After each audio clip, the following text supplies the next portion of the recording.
Dr. Varinder Singh, again just Director, Professor Pediatrics and Lead National Center of Central Excellence for Pediatric TB, and Lady Harding Medical College, New Delhi. This is the lead of NTEG for Pediatric TB for NTP India. So we go to the next session, which is on interesting cases.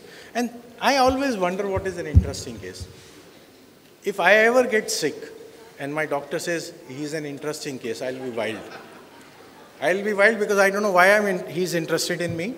And secondly, of my career, I know when somebody says you are an interesting case, it means he has no idea what to do. Or you have a disease for which there is no solution, you are just an academic problem for the doctor. So an interesting case is not a good label. Maybe in future we should call them cases from our case library. Because they give us a lot of, it's not the end result. Because the moment we say interesting cases, it comes to our mind, it should be a rare case we should be discussing. It may be a rare case, it still doesn't matter. What matters is the process, it's the journey which is more important.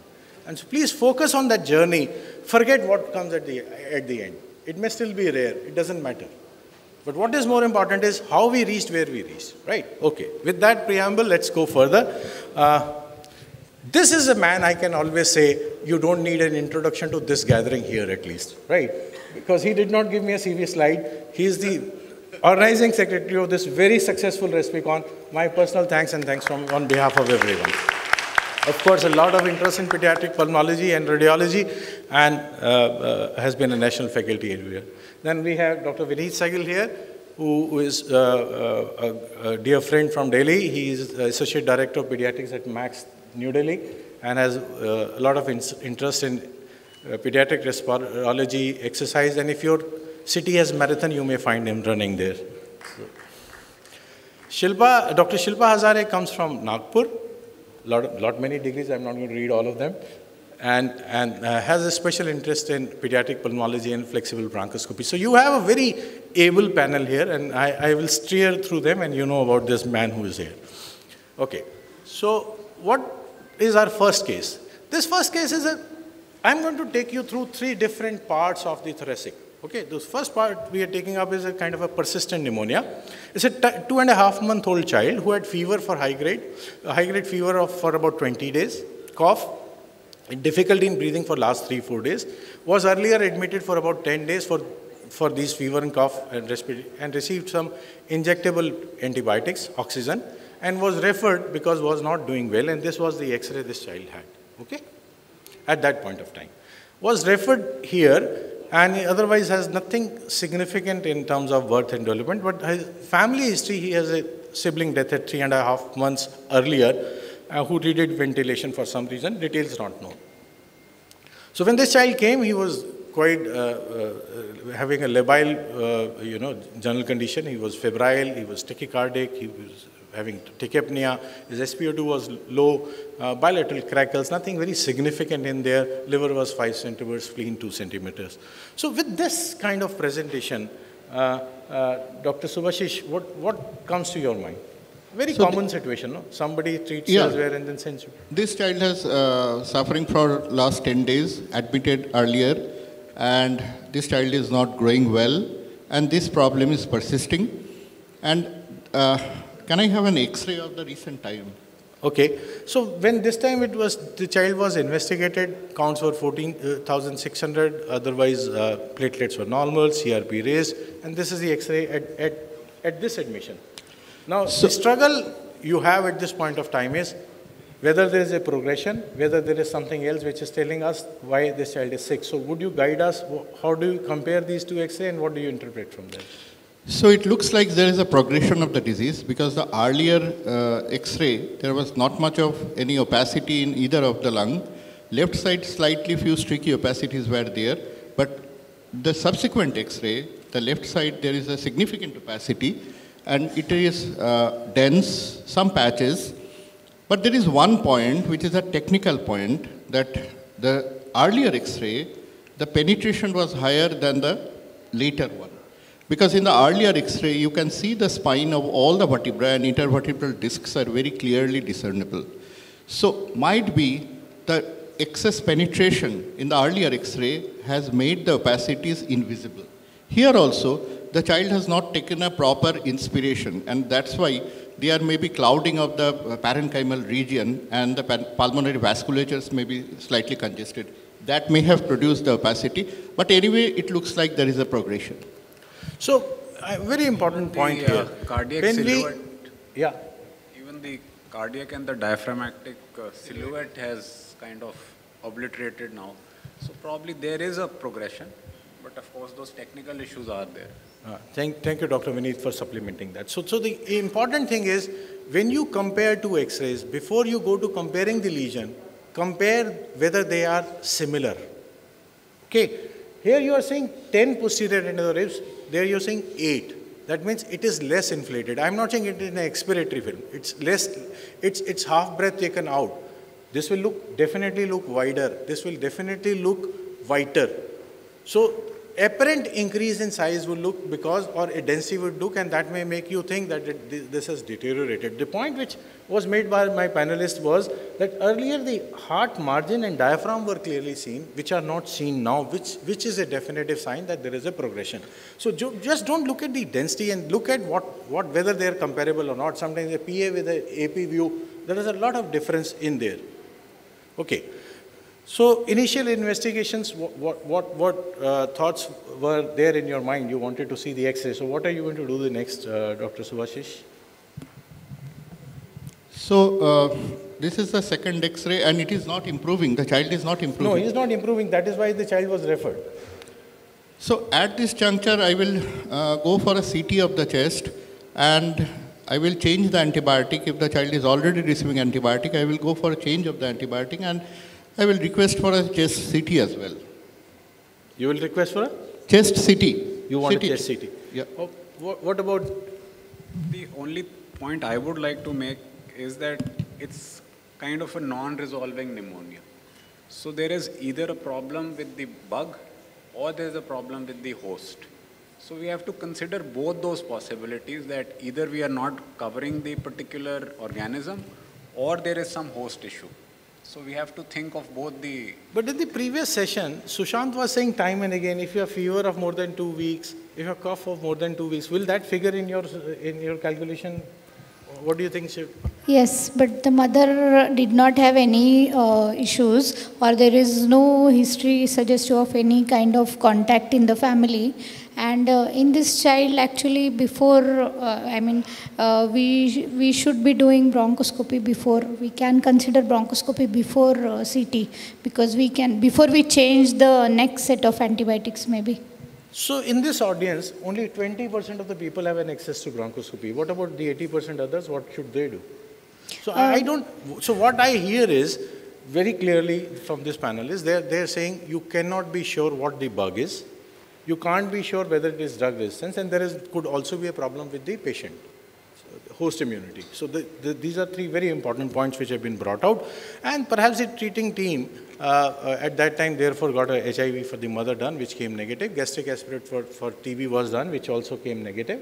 And a repeat count which was still high, and neutrophilic. So you have neutrophilic 19,000 there, and platelet count which are going down, and CRP which is high, and the antibiotics were escalated. But in next 72 hours, child is just the same. What do we do now? CT? Both bronchoscopy and CT. Yeah. Which one comes first? I will do bronchoscopy first, and then I will go to So CT. depending on where you are. Availability. Depends on the availability. Because even yes. the best of CT will not be able to tell you what the bug is. Only a secretion will be able to tell you, and for that you need an access, and that access may come from bronchoscopy. That's an important point. But sometimes some support comes from CT, and therefore there may be a place for CT, and that's what the panelists are saying. During this time, the child had no specific clue to diagnosis. The antibiotics were further upgraded, and here is the CT. How do you interpret that? So one thing is now quite clear, that it's not limited to the left side of the lung. Both the side, it's a bilateral disease. We unfortunately had not kept the latest X-ray, in which there may have been a progression. Yeah, there might have been, but at least in this CT we know that both the lungs are involved. And they are definitely, apart from the ground glassing that you see, but there are definite nodules on both sides of the lung, both on the right side, which has the smaller Oh, yeah, the small nodules, subpleural, and of course you have the bigger nodules on the left side. And of course this is almost like a consolidated sort of a lower lobe on the left side. But the consolidation in the left-hand side and the consolidation on the right-hand side, though the cuts are above and below, there are some patches in the above cut. In the left-hand side, the nodules are more, and one thing is very certain, there is no significant amount of pleural effusion. So, based on this CT pattern, can you guess? Or lymphadenopathy also. Sorry? No lymphadenopathy, no feature of lymphadenopathy. For commenting on lymphadenopathy, one needs a mediastinal cut, which unfortunately are not here, so I wrote that. But can it give you any idea about what possible bug is there? On CT, if we are seeing many small multiple subpleural foci and there is one more big nodule which is seen, so probably some kind of a hematogenous spread, some bug which is spreading hematogenously, could be fungi, could be TB also. So that's the point. If you do CT, it gives you more anatomical information. It gives you some pointers, but can't tell you what the bug is. All it says is that if it is subpleural, or if there were wedge-like opacities, that you could have said there is a septic emboli, so staph or any fungus. That would be one possibility. If it was cavitatory, you would have thought. If there was a halo sign around it, you would have thought of an invasive aspergillosis. But why? We do not know the immune status of this child. And the other important thing which comes up is that if there are no lymph nodes, the possibility of TB with large consolidation becomes low. So that far it helps. Beyond that, it doesn't help me. Okay? So next 72 hours, the child continues to deteriorate, and now there is progressive pallor, hepatosplenomegaly. All the cultures which were sent, blood cultures, are negative, and his hemoglobin has fallen, total count has fallen, and the platelet count has also fallen. So what should we think at this stage, Dr. Subhashish? So one thing, can we think of any fungal infection in the CT? The features that we have seen, there are nodules, there are bilateral involvement, centrilobular nodules. So apart from TB, I also keep fungus as one. So you're talking of infection-related bone marrow suppression. Yes. Could be one possibility. Yes, okay. One of the possibilities. Anything else? This child also has hepatosplenomegaly and has large counts. Any other alternatives you will? Yes, and there is a suppression of all the lines of the bone marrow, all the cellular lines. That is, hemoglobin is dropping down, TLC is gradually declining, and the platelets are also declining. So there is a feature of bone marrow suppression. So a child who is not responding to the standard treatment with gradual deterioration of the hematological picture, definitely I will think of any problem in the body, like any problem with the immunity is there or not. Dr. Vineet? HLH would be a possibility. So infection-related secondary HLH, or we have a death in the family, other SIP dying. Maybe that was a primary HLH and this child, why would we not keep that as a possibility? So that's a possibility. So what test we can do for that? Dr. Shilpa? To rule out whether it's primary or secondary, basically initially we'll have to we will have to prove macrophage activation. So for that we'll do fibrinogen first, and then we can do triglycerides also, and sometimes we can do bone marrow also, but it is not necessary that every time bone marrow will show hemophagocytis. So first is fibrinogen. So they were all done? So you ferritin, sorry, ferritin.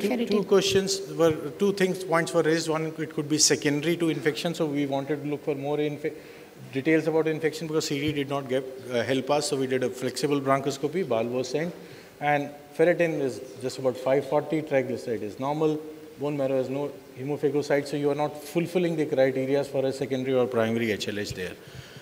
The child deteriorates further.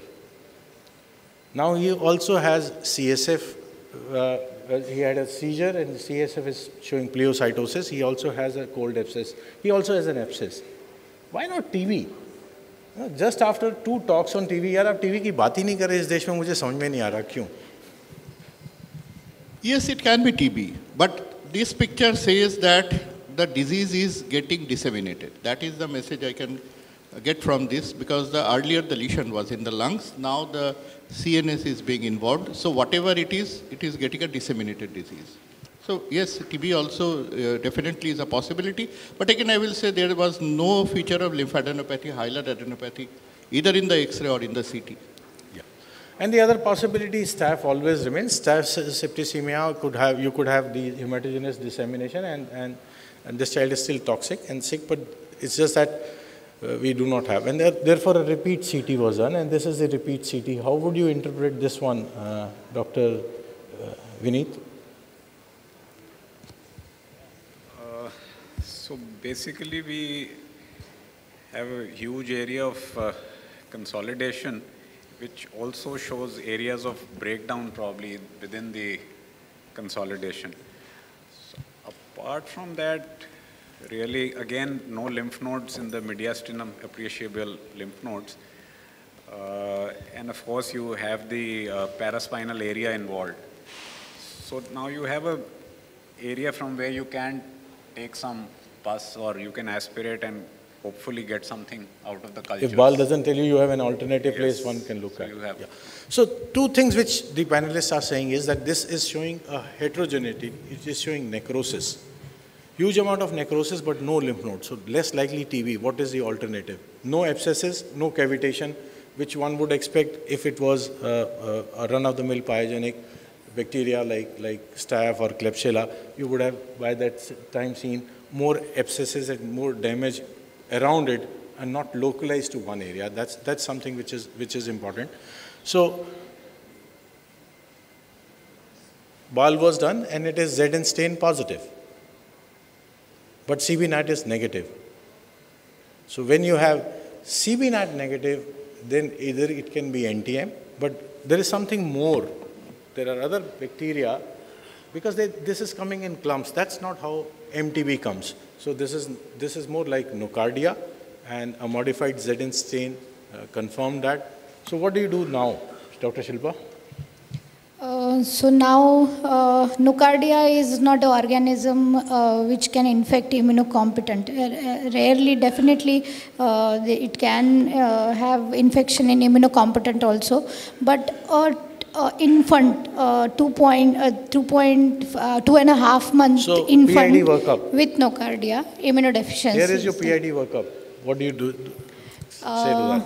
Yes, so basically we will see immunoglobulins for B cell function. So IgA, IgM and Ig is not normal, but IgG is low. So I expect, in fact, a 2.5-month-old, many times IgG is transferred from mother, and even though a child has immunodeficiency, may not have low IgG, but this child has low IgG, so definitely B cell function is affected, and subsequently the lymphocyte enumeration assay is showing absolute CD3 is also low, then percent CD3 and CD4 is also low, absolute CD4 is also low, absolute CD8 is also low. So every parameter in lymphocyte enumeration is low, but CD4 CD8 ratio is normal. So that is because is it skid? It is not skid, because all other antibodies are normal except IgG, and almost so possibly a common variable. So one of the old things which we talk about when to suspect PID is a severe or a persistent or an unusual organism or a recurrent. So out of this first three are there in this case. It was early, it was severe, it was persistent, and it was unusual organism, and there was a SIP death. So there are a lot of clues. So all pneumonias seemingly looking like, okay, another set of investigation or another set of antibiotic is not the standalone. Thank you very much. So let's proceed to the second case. It was a little older child. This is a 7-year-old child. And he presented with complaints of cough, fever for 1 week, fast breathing for 1 week. Cough is dry, non-spasmodic, fever is undocumented, and fast breathing. Child was noticed to have fast breathing for a week. This child actually has a past history of coughing with fast breathing for a long time and required multiple nebulization. And this has recently increased in last 3 months and has now become hypoxic, and he was admitted He otherwise has no history of any significant history, atopy or repeated infections or loose stools. But he does have an exposure history. He lives near a sugar factory. He also helps the grandmother in the farm work and has frequent exposure to hay as they help in stacking it in their backyard. He lost his mother to tuberculosis about 2 years before he fell sick, 2.5 years before he fell sick. His fourth in birth order, non-consanguineous. When he came, he was severely hypoxic. His anthropometry, he had a BMI which was minus 3.49, but weight was affected more than the height. So severe underweight with thinness. He had pectus excavatum, bilateral V's and crackles, otherwise per abdomen liver was just 2 centimeters. This is the X-ray. Any thoughts at this point of time? Dr. Vinny. So this is, that's better, sir. Thank you. So we have this child who's been having recurrent episodes of respiratory distress. So and which he responds to nebulizations by whatever history is available, and he gets steroids also. Yes. Am I right, sir? Yes. So probably there is some sort of an allergic wheezing which is happening, but now this time he is presented with a febrile illness along with the respiratory distress. So it could be a viral triggered thing or it could be a pneumonia. Fever was actually very low grade. So it was just a reported symptoms, not even found, not a very important symptom in the whole city. It was largely breathlessness and the cough which was... So discounting the fever, the child has repeated episodes of respiratory distress or breathlessness, and there is definitely an environmental setting in which the child is exposed to agricultural produce, be it hay or... so hay fever? Not hay fever exactly, but some sort of an environmental toxin which is probably kind of causing some sort of allergic... So what are your thoughts on X-ray, Dr. Subhashish? X-ray of this? Is this like this the child of a also has, child? if I might just complete, the child also has clubbing. So obviously it's a chronic process and the child remains hypoxic for a significant period of time. So it's not your usual allergy which is coming and going. It's anything but asthma. Yes, unlikely, very unlikely. So basically the X-ray, all the features are paracardiac and perihilar region. Peripheral part is not that much important. The apex is also most bilaterally more or less paired. And there is, if you want to tell me what is there are few reticular nodular signs. Basically they are reticular shadows, and ground glassing is there, which is bilateral. That is the most important findings in this X-ray. Not much of ear trapping, no node is visible, but they are interstitial shadows, reticular shadows, and bilateral.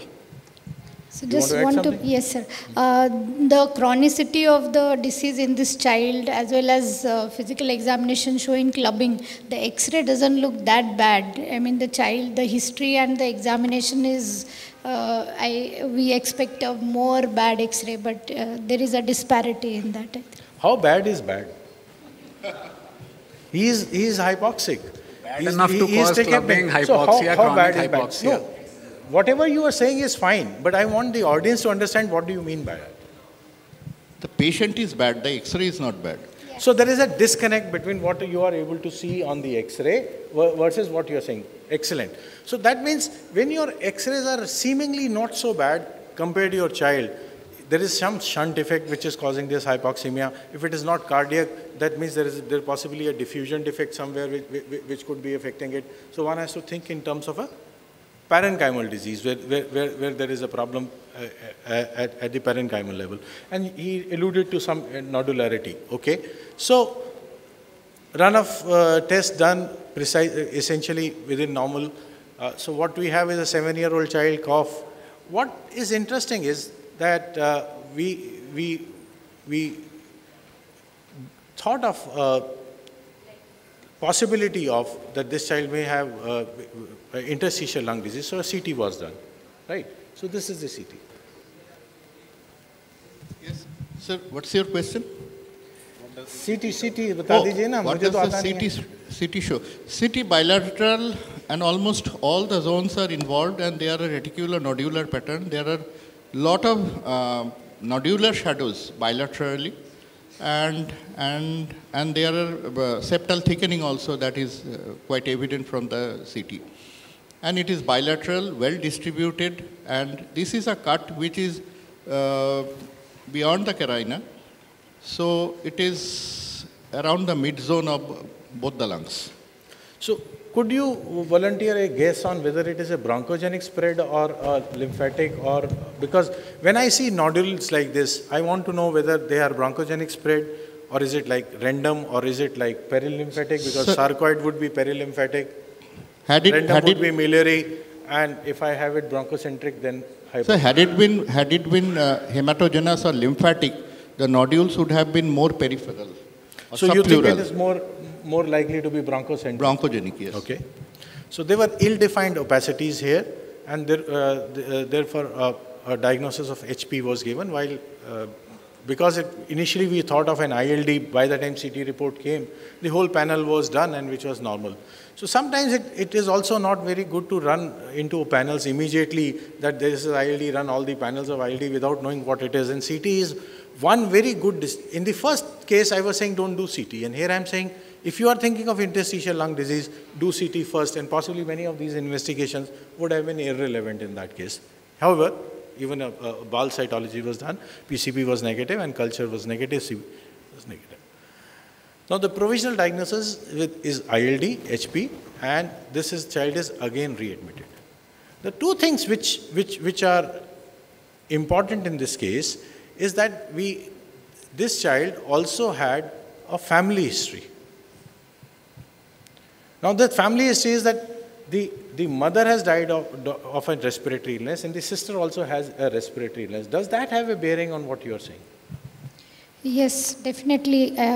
Because if mother had died of TB, but the exact diagnosis of TB was not done, and the sister also has similar type of illness, which she's fine on prednisolone.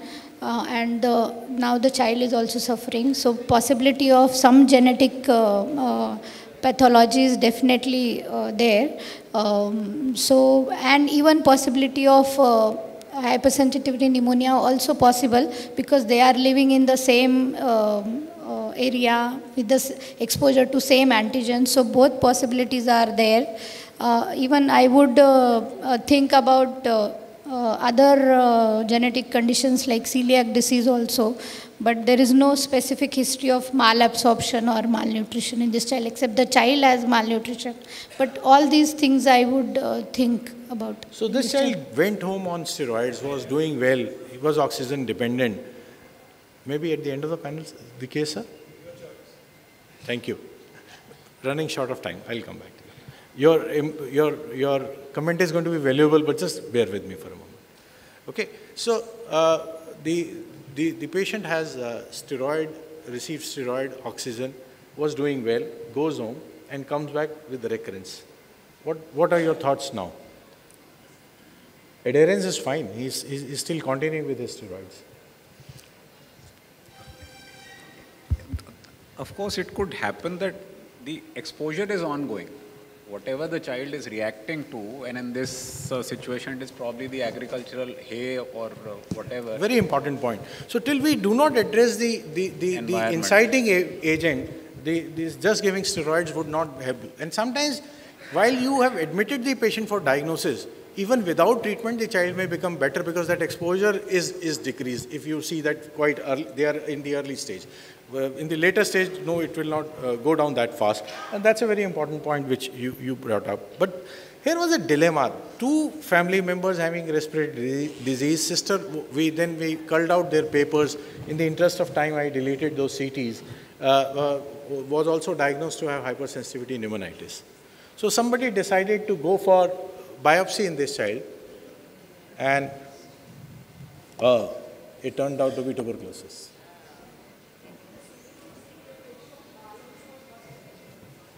No, it was not like the hypersensitivity. So what is the, but CD4, CD8 ratios.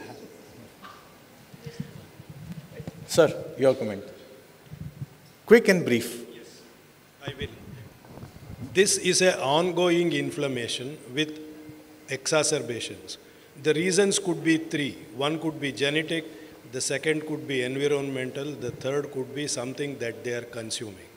Now, if the father and the mother died and if they had a genetic cause, one possibility is that this child could have a interstitial bleed, which was intermittent, and that is why this child was hypoxic. It could have interstitial? He could have had a bleed. That is what you call the pulmonary capillaritis. That could explain the hypoxia. But that's not familial, no? Yeah, that is one possibility. The other possibility which I learned from Gautam was an environment. In certain situations, the water that is very hard, when they consume that water, they develop interstitial pneumonia and they could be taken off. It is not a simple hypersensitivity pneumonitis. So what happens with water? Sorry, I didn't get it. No, in the 17 Pargunas district of West Bengal, they have this. Dada, batao na, mic pe khade ho gaye. They have this arsenic, which can cause this sort of problem, which can affect the mother. Calcification. Typically, hilar calcifications. The asbestosis pattern is much different, and arsenic is much more different from there. So there would have been more suppression of the marrows, which we are not seeing in this case. The mother had a diagnosis of TB, child had a diagnosis of hypersensitivity pneumonitis. 2 years later, another child having a diagnosis of hypersensitivity pneumonitis. So what are the things which are common to this family?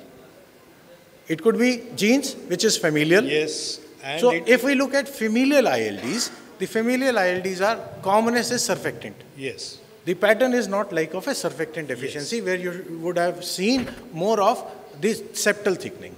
So therefore, and then the phyla and others present much earlier, and they also have an associated, they are more often sporadic rather than familial. Yeah. The CT that you showed, it's suggestive of some sort of a bronchogenic spread.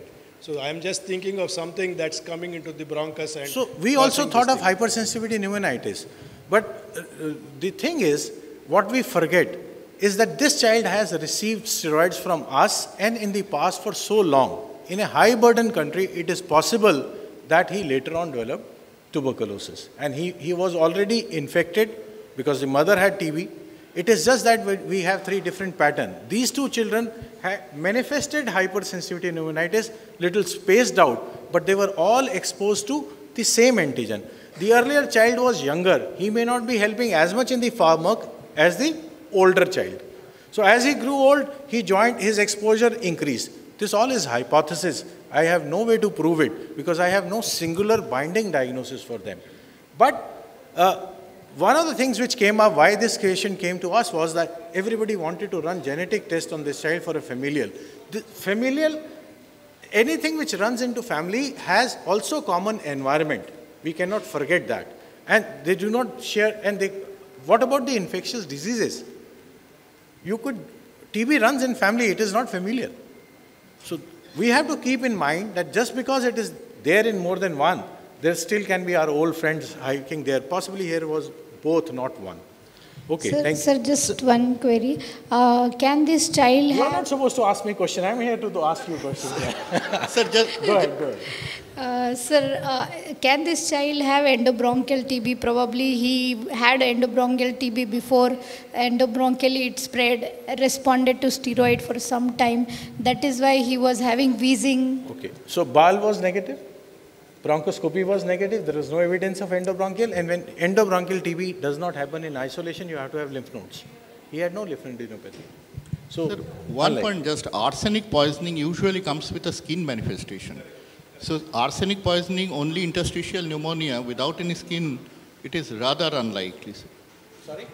Rather unlikely to have arsenic poisoning, as Dr. Nagabhushan said, is unlikely without any skin manifestation. Yeah. You should have something in the skin, absolutely, apart from the interstitial pneumonia. And secondly, it is so localized to certain yes, areas. Where from this patient was coming, we were not keeping that as a possibility. But that was a good learning and good point, because one has to be careful about what happens around us, and we have different diseases in different geographies. So thank you, Gautam Da, for bringing that up. And one last point is that all interesting cases which comes to Professor Varinder Singh will end with TB.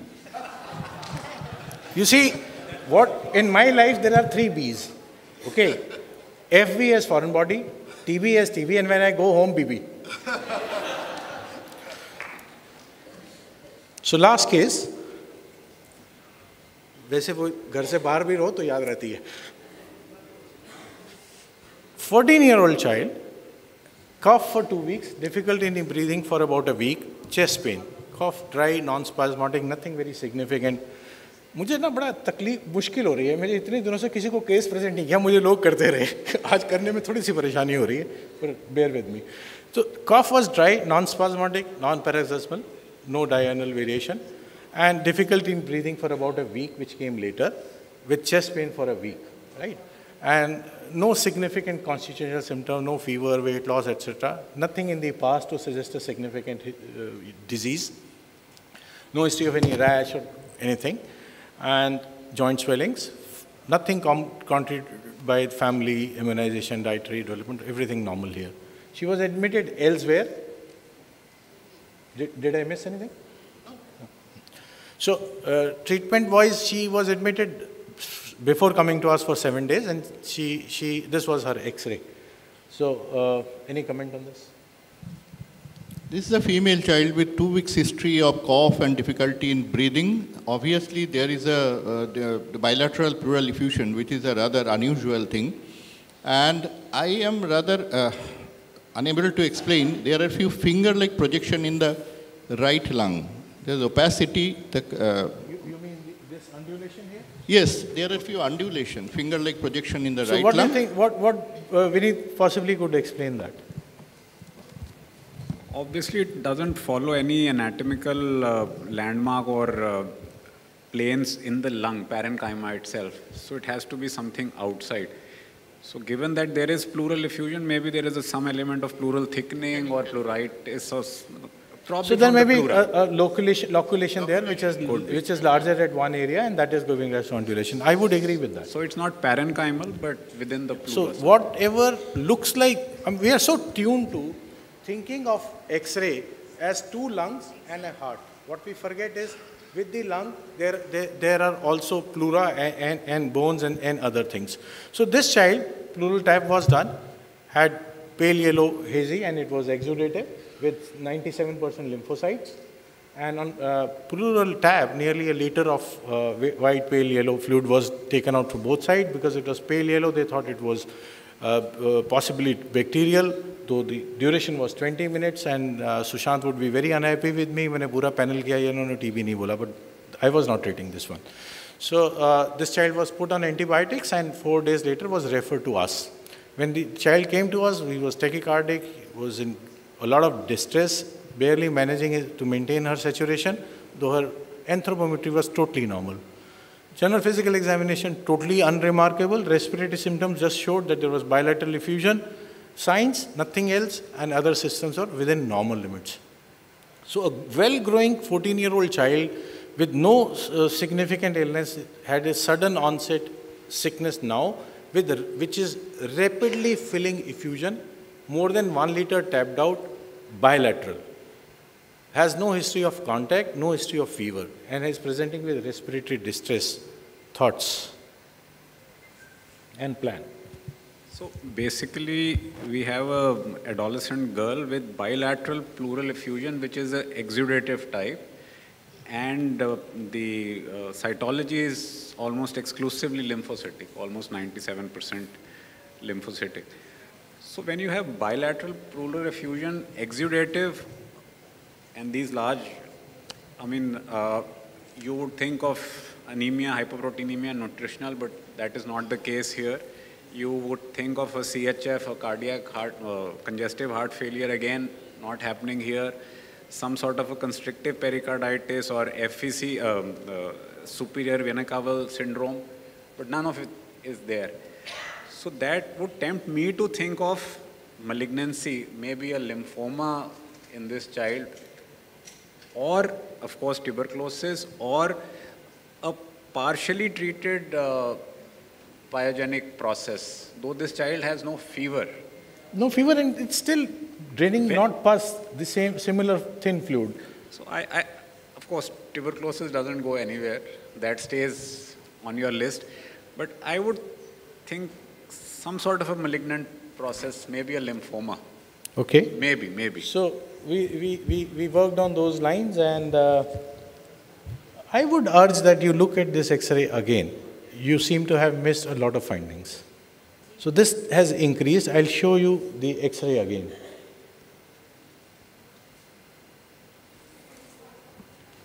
Sorry? Spine? Spine is fine. No, it is not fracture, it's a lytic area. There is an expensile lesion in the scapula. Where is this rib? So we are so focused only on the whiteness and pleural effusion, because I said at the beginning there is pleural effusion and TAB. You forgot that chest has many other things. Sorry? Yes, I showed that. So now, what now?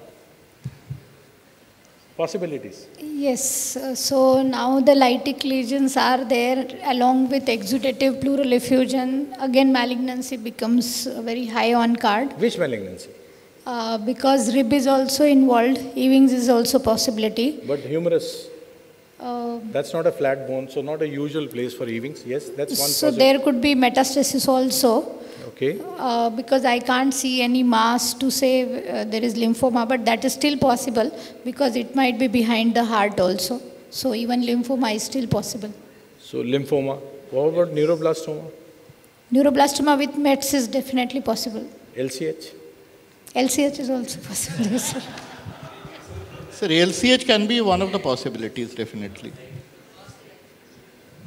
और मैंने teachers को अपना differential diagnosis दिया और वो पास हो गया, तो कोई उम्मीद है मेरे लिए, जाने देंगे.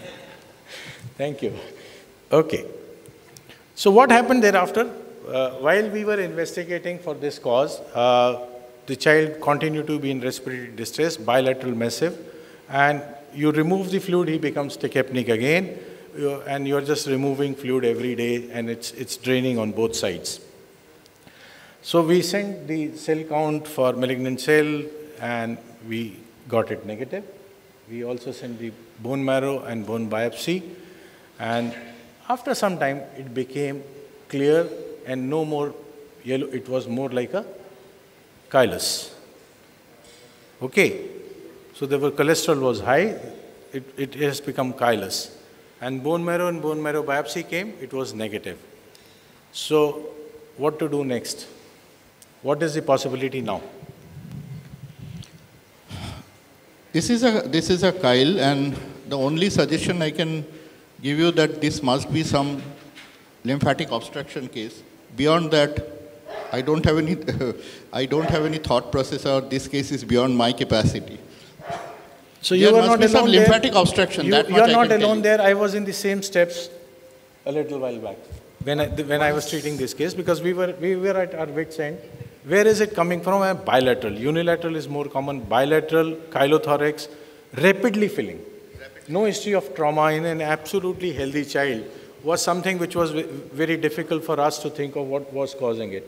So we were in the meantime, because earlier we had thought of lymphoma as a cause, we wanted to stage the lymphoma.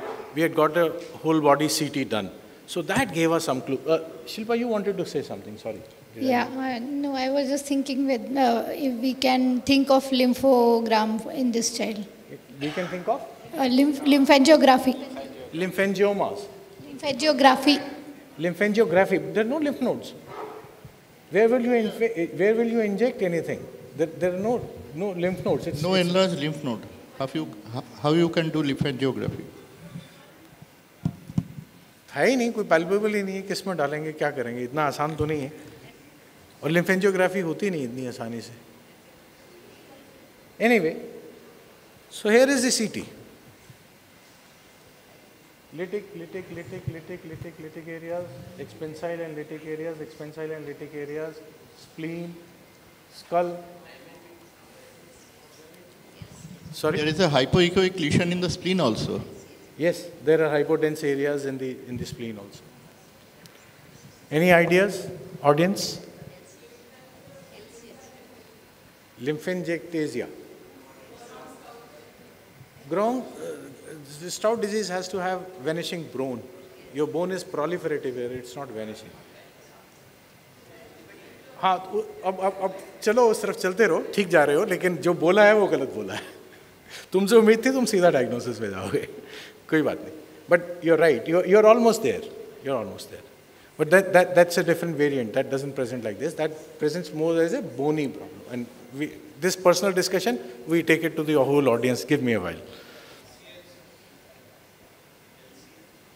LCH, yeah. So the bone biopsy came normal. So what next? So we didn't know what next. So that's an important thing. When you do not know what next, but you know some piece of the puzzle, go to someone who can guide you. So here is a problem of imaging, which is non-specific. I know it is something which is causing a lymphatic collection. So I went back to my radiologist, lymphangiogram. What can we do? She said, no, I can't do lymphangiogram, but I can do a contrast MRI for you, which will give us some of the answers. So we went ahead and did an MRI. So what do we see in this MRI? Dilated lymphatics with lytic areas, right? And here. So non-expansile cystic bone lesions with dilated lymphatics is a generalized lymphatic anomaly. And that's a very rare disease. As I said at the beginning, I am not showcasing a rare disease. I am just showcasing the process to you. So this turned out to be GLA, dietary modification because child was losing all the protein. Octreotide has no role. We gave propranolol, gave sirolimus, did not work. Still 1 liter, 1.5 liter was coming out. We did fluorodesis, first on one side, then on the other side. Some decrease, but child is still having significant. This happened after fluorodesis. So we were worried. How do you interpret this X-ray, Dr. Vinny? Now we are seeing a mediastinal widening. There are, of course, two possibilities. One possibility is now that for some reason a lymph node has finally appeared. The other possibility is that you've kind of partially obliterated the pleural space and pushed up the fluid into the different areas. So there is a pleural cap which is continuing. Possibly now the effusion is more restricted to the mediastinal side. So our attempt to pleurodesis made it peripheral, but the central part where the disruption was continued to leak. That's what we thought, and we got a CT done, and that's precisely what it showed, that there was no lymph nodes, there were still just fluids and in different loculations here. Okay, so finally introduced pigtails. Somebody said vincristine has also been tried in GLA. So GLA is something where there are no trials, there are just anecdotal treatments. So we tried all of them. There was no advantage. But what happened? The first pleural fluid culture, sir, I'll come back to you. One pleural fluid culture which we had sent, by this time we were 2 months down the line, came positive for MTV. B always stays with me, right? So you treated this child and within 7 days, it stopped leaking.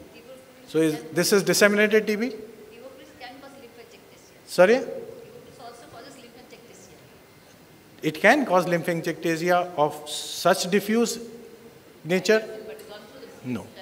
So it cannot cause this kind of diffuse damage. So lymphangiectasia, local injury possible. Chylous ascites or chylous effusion possible with TB, but not diffuse.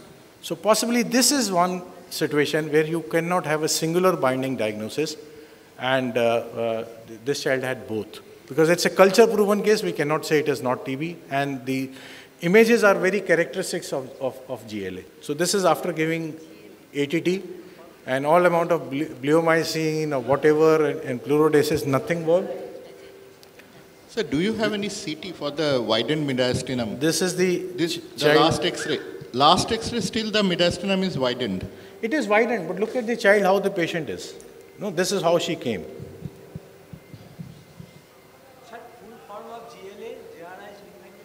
मैं आता हूँ आपके पास. And this is what she is now. So though I am only going to treat her TB, which because of her GLA something got ruptured and was continuing. That fibrosis started healing with giving ATT, but her underlying GLA will not go away. That is going to stay. GLA is a benign disease. It can stay. It may go even unnoticed. If it was not causing any pressure effect, one may not even notice it till adulthood, or may never come to know about it. With so much, till you have the disease which Sheetal was talking about, where it destructs. That's a form of GLA where you have destruction. So two forms of GLA which are not benign, capaciform or Graham-Stout, where you can have a lot of destruction in the bone, and it's called a vanishing bone disease. That's why I said I'll come back to you later. Sir, you have been asking a question. आप क्या share है? General lymphatic anomaly. It's a somatic mutation disorder, which is therefore not familiar, therefore no advantage of doing a mutation analysis in this, because mutations are not always identified in all cases. There are some pica-associated mutations here. It's not germline, therefore it is unlikely to happen in the next child. There is no advantage of doing anything else. But it's a rare disease. GLA is not important. What is in this child, we would have been, our wits end, I would not have ever thought of a TB. We sent a routine test and it came positive, because at that time the case was totally open and it came positive. So that's all the 3 cases for me. Maybe I should not have removed those 3 slides. We would have still had time to discuss. So,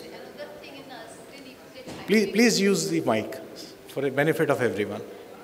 If you get just standard teaching, if you get any hypoic lesion in the spleen, you must rule out the tuberculosis. And here also we have got the hypoic lesion in the spleen. Yeah. That is one of the clues. You can take the biopsy, USD guided, and can go for the testing for that. Yeah. Though what you are saying is absolutely right, and TB is far commoner than GLA, but GLA can also give rise to hypodense lesions. Even nocardia can. So nocardia, the first case which we discussed, is a very close mimicker of TB. It will give rise to same degree of hypodensities within the mass and give you mass lesion, but TB typically does not give you such large nodules.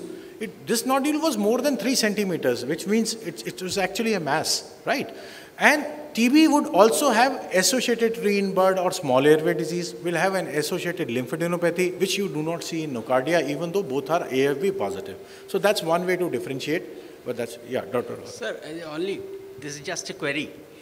The child, let us accept, all of us, is a TB, primary, with GLA. And this must be a disseminated TB, all the bones, hepatosplenomegaly, ultimately obstructing the lymphatic flow, producing bilateral chylothorax. The child does not look that amount of nutritional. No, sir. This is not disseminated TB. So how TB does not, the bones? I'll tell you. Yes. TB does not give rise to a expansile lesion of the bone, except in the metacarpals, where you call it spina ventosa, yes, or dactylitis. And right, there also, it is not dense, it is lytic. It is expansile lytic area, cyst within the bone. Okay? Yes. So that's one point against TB. TB causes destruction. The lytic areas in vertebral bodies are only seen in TB in MRI, not in CTs. So when you see in CTs, there will be a complete destruction. So right, these kind of lesions, such diffuse lesions, are not explicable by a disseminated TB disease. Yes. Now, bone marrow, bone dissemination is not something which is common. Dissemination occurs at different areas, but you would not have 10 vertebrae. You would have, typically in TB, you would have skip lesions. Okay? So that's one point. So what we are saying is, this child has a generalized lymphatic anomaly, yes, for which we have a diagnostic MRI. And this reason this was refilling, she would have gone unnoticed, was because of TB. TB unmasked this part. So she had pulmonary TB, which caused lymphatic changes there, and some anomaly ruptured, and that continued to. When we gave all mechanisms by which we can decrease the lymphatic proliferation or lymphatic circulation prior to ATT, did not work for 2 months. Yes. And within 7 days, it disappeared. So I can't say that, oh no, sirolimus का effect जो है 2 महीने 7 दिन में आना था और ये TB incidental है, थोड़ा सा मुश्किल हो जाएगा. And then we have a culture positive. So I must thank my panel. Excellent panel discussion answers we got here from here. So thank you, Dr. Subhashish, Dr. Vineet, and Dr. Shilpa. And thank you, audience, for being here till so late. Thanks very much.